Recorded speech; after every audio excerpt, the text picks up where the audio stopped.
Attentif de ce compte administratif semble montrer quelques incohérences dans la présentation des chiffres et nous interpelle notamment sur la détermination de l'épargne nette.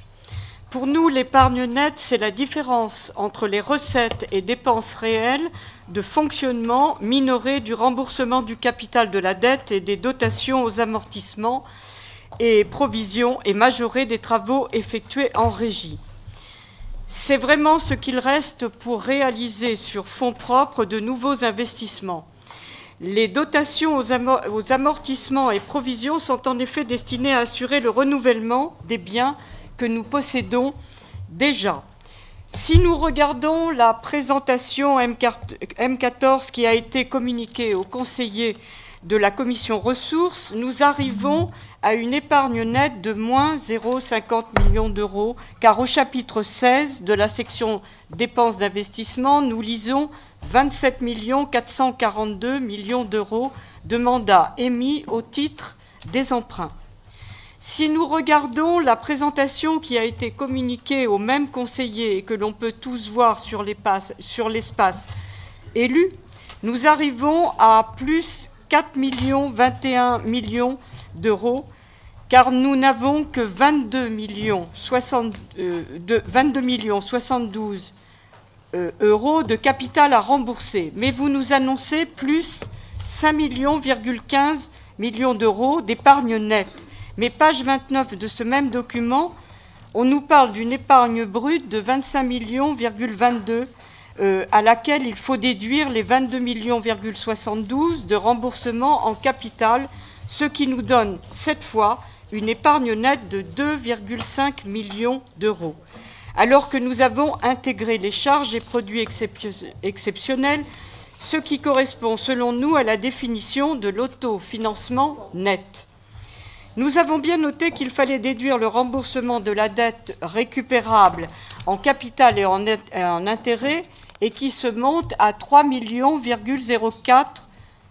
euros. Mais cette somme rajoutée aux 2,5 millions euros d'épargne nette ne nous permet pas de retrouver les 5,15 millions annoncés. Et si l'on fait intervenir la notion de résultat de l'exercice qui s'élève à 17,75 millions d'euros, sans a priori intégrer le remboursement du capital de la dette, on devient fou. Bref, à moins d'être un vrai spécialiste de ces questions, permettez-moi de dire qu'une poule n'y retrouverait pas ses petits. Comme le disait Bossuet, ce que l'on conçoit bien s'énonce clairement.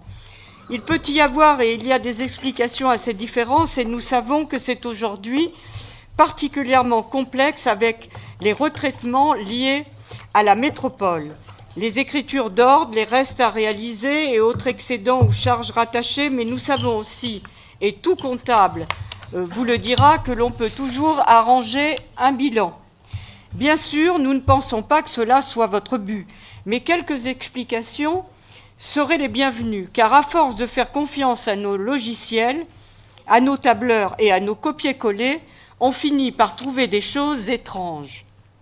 Le premier document transmis aux conseillers a renseigné à zéro les différents ratios, pourtant bien pratiques pour se situer par rapport aux communes de la même strate. Quant à la présentation croisée du self Clémenceau, on a plus de 70 pages renseignées à zéro. Même chose avec les biens et matériels cédés à la métro pour 0 euros. Les moins-values atteignent 9,9 millions d'euros pour les silos de l'Arlequin, 5,9 millions d'euros pour des terrains et voiries, et le total en fin de tableau est renseigné à 272 789 euros. On a peut-être oublié 3 zéros, à moins que l'on ne se soit privé de 289 millions d'euros de biens. Cet effet, la valeur d'acquisition pour la ville des biens transférés à la métropole. Nous ne voudrions pas avoir été lésés, bien évidemment. Autre chose qui nous a interpellés. Vous prévoyez une durée d'amortissement de 20 ans sur les eurodateurs, soit autant qu'un immeuble de rapport, alors que leur durée de vie a toute chance d'être moindre, étant entre autres bourrée d'informatique. C'est selon nous un sous-amortissement manifeste très typique d'un budget en difficulté. Il y a autre chose qui nous surprend dans ce compte administratif. Il semblerait que vous ayez parfois les yeux plus gros que le ventre ou que les travaux prennent vraiment plus de temps que prévu. Ainsi, vous avez annulé plus de 8,5 millions d'euros de dépenses réelles d'investissement et plus de 12 millions d'euros de recettes d'investissement, notamment au titre des crédits ouverts, au titre des emprunts. Pour nous faire bien comprendre et à titre d'exemple, prenons les crédits ouverts au titre des plantations d'arbres et d'arbustes. 317 000 euros de crédits ouverts pour 127 000 euros de mandats émis, 113 000 euros de restes à réaliser et 76 000 euros de crédits annulés, soit 24% de crédits ouverts. Pour des amoureux des espaces verts, vous pourriez et devriez faire mieux. Chers collègues, tout n'est pas néanmoins à critiquer dans ce compte administratif, car il témoigne d'un redressement de notre situation financière. Il est clair que vous arrivez à dégager une certaine épargne nette, mais cela est pour l'essentiel permis par la renégociation de notre dette plus que par les économies. Nous payons moins, mais nous paierons plus longtemps. Nous pensons donc que nous devons continuer dans notre politique d'économie, car le recours systématique à l'emprunt n'est pas tenable. Sur ce compte administratif 2017, nous empruntons 25 millions d'euros et déjà 5 millions d'euros sur 2018, alors que nous ne rembourserons que 22,7 millions d'euros. Les ratios réglementaires qui figurent sur le document d'analyse sont sans appel. Les dépenses d'équipement continuent de baisser. L'encours de la dette par rapport à la population ou par rapport aux recettes réelles de fonctionnement continue de progresser. Les dépenses de personnel par rapport aux dépenses réelles de fonctionnement continuent de grimper. Le ratio dépenses réelles de fonctionnement plus remboursement du capital de la dette sur recettes réelles de fonctionnement continue de baisser, ce qui signifie que nous n'amortissons pas assez le capital emprunté. Nous devons donc continuer à réaliser des économies et nous demander à chaque dépense engagée, cette dépense est-elle strictement nécessaire au bonheur des Grenoblois?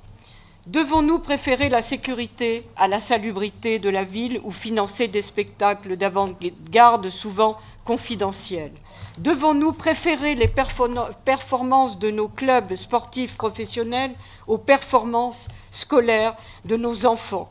Devons-nous préférer les associations qui participent à l'assimilation des populations d'origine étrangère ou celles qui distillent le goût de la différenciation à tout prix? Poser ces questions, c'est pour nous y répondre.